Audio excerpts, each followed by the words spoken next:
Sisemafutheni sisasebenza emgwaqweni sisebenzela eNtaba Mhloshana sikanye nema-stakeholders aka-Road Safety Council. Siyacela kuxwayisa sive sisasebenzisa umgwaco sisahamba ngetinyawo emgwaqweni wethu kangwane kule festive season.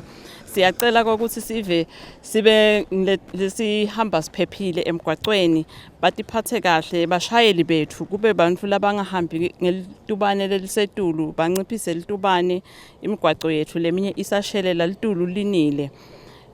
Sicela ukuthi bashayeli bethu ukuthi batiphathe kahle basahamba emgwaqweni. Sipidi lizinga lelitubane lehle basahamba emgwaqweni kuze baphephe bafike lapha baya khona.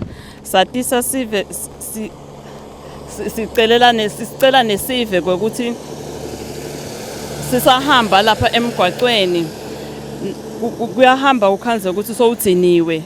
Siyacela ukuthi naso sowudiva ukuthi udziniwe, misa imoto yakho eceleni lapha kuphephe khona, ukhone ukuthi uthole kuphumula noma unathe lawo mandi noma ningene ema-filling stations, noma ke nangabe ke ni bashayeli nobabili nikhone ukuthi nishintshane nisaphumula nisahamba la emgwaqweni ngoba ugcine sekudaleka ingoti emgwaqweni ukuthi umshayeli sowulele.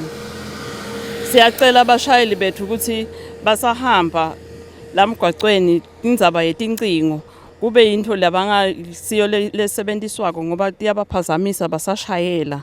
Timoto tethu tanyalo setinabo ma-Bluetooth bangasebenzisa kona noma lokho ema-earphones. Siyacela abashayeli bethu ukuthi bakugweme kukusebenzisa basahamba. Siyacela nemanzi amponjwana kulabo bashayeli bethu ukuthi sicela ukuthi bangawasebenzisi kakhulu basashayela ngoba kugcine kudaleka ingoti temgwaco. Siyaxwayisa kubo bonke abashayeli basahamba nalabahamba ngetinyawo ukuthi babe ngilabaphephile basasebenzisa imigwaco wethu.